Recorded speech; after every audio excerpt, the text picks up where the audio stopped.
got a new fun device that I've put together. This is actually a new iteration on the previous project with feedback from people online and just using the old device. I've come up with something new, so I'd like to share this. So the previous device was a brew-by-weight connected to the scale, the Acaia lunar, through Bluetooth, and it would read the weight from the scale, and then it would shut off my my Micra here automatically when it hit a certain weight. And it worked pretty well. There were some shortcomings that I didn't like. I didn't really like how it was kind of tethered with wires, like a joystick controller. I've made a lot of enhancements, so let's go through those. The first one is it has an auto wake feature. So there's a program in here running, it's Raspberry Pi, and it's constantly running. And if I come here and I turn off my scale, it's always finicky trying to shut this thing off. There we go. So after a few seconds, it realizes that there's no scale and it will turn off the display, but the program's still running. And then when we come here and we turn on the display or turn on the scale, we come here and it should notice that the scale is there and wake up, just like that. So then if I put my finger on the scale here, come on, focus here. My finger on the scale, you can see it's updating on the device as well. So it's connected there via Bluetooth. And there's a toggle button here. Come on, focus. There's a toggle button here where we can adjust the target. So we can do momentary presses and we can do long presses to do full seconds at a time. It's a little finicky, but you can get right where you want, down to tenths of a gram. So you can set your target. It's got a memory function. So every different basket and roast of bean is going to flow differently. And when you shut off that solenoid, there's going to be a little bit of overshoot in your cup. So if we just did kind of a basic algorithm where we hit the target and we shut off, there's going to be a little bit of overshoot. And so what the memory function does is it remembers how far it was over last time and it compensates so that it tries to get closer to the target. And so with the memory function, we have 3 different memories. We have A, B, and C. I don't know if you can see the color changing here very easily. And then the letter changing up here, the target. So this allows us to have different beans and different baskets and then set different targets, and also it will remember the specific overshoot. So if you're switching between coffees or different people making different sizes of shots and things like that, you can do that without interrupting the memory of the other. So that's nice. I've also got an auto tare button, or I guess just a tare button. So if I put that on the scale, there's a touch tare here, but I find it kind of finicky. And so I can just press this button and it'll tare the scale for me.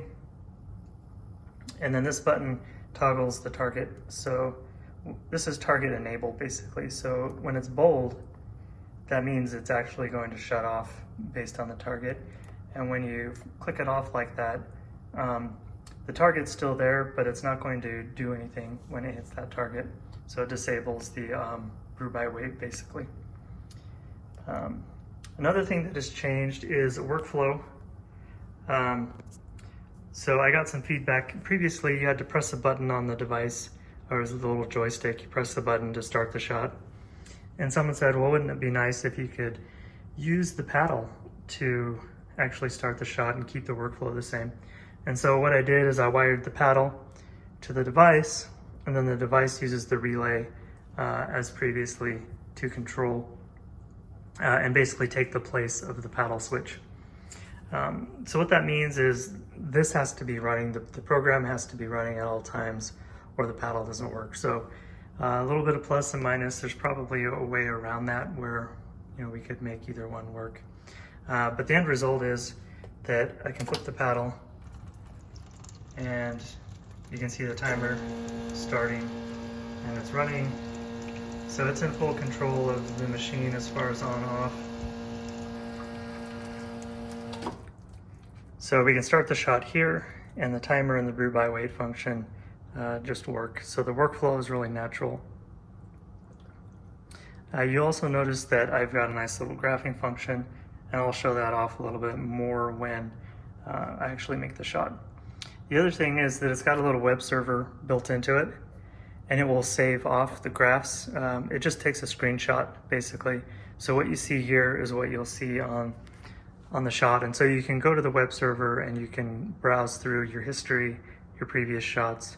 It will save those off so you can compare history if you want. So let's go ahead and make a shot and demo the feature.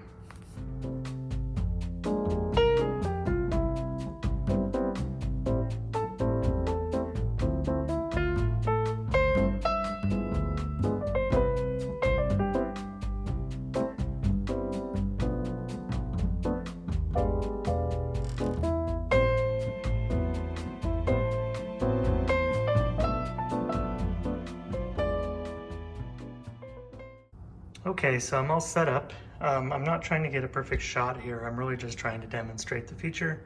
And this is my first shot, so I don't expect it to be completely accurate, but we'll do 2 shots and see if it remembers and auto-corrects itself. So first thing I need to do is tare, since I put the cup on there.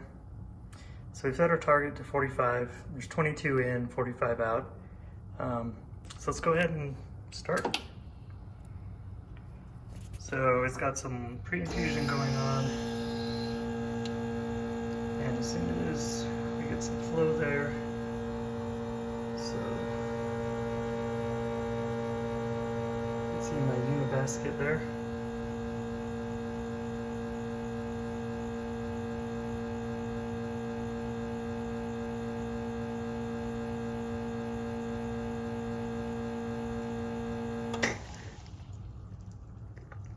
Okay, so not too bad.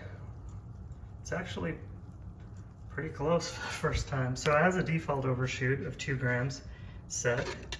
Apparently that's pretty close. So pretty hard to demonstrate the learning function when it's already right on. So yeah, it's pretty great. And let's just show the web server feature. So I've got my little tablet here. Let's go ahead and refresh. So you can see it's saved off a screenshot of my last shot there. If it will load, there we go. So you can see it just took a screenshot of exactly what was on the display. I lost 1/10 of a gram while it's been sitting here. But this allows you to kind of go into the past and look at your previous shots over time. So pretty great. There are a lot of enhancements and tweaks still, I think, to make. A few bugs. So one thing I've noticed is that it will connect reliably to the scale, but I don't 100% always get weight notifications. And so sometimes it will connect, but the weight will stay 0. So I'd say about 90% of the time it works, but occasionally I have to cycle it on and off. So something to be aware of. So I just always touch the scale and make sure that it's actually updating before I continue. So I've been trying to tweak that in the Bluetooth scale module, trying to figure out how to make sure that's more reliable. But overall, I've been using it for a few weeks. It works great.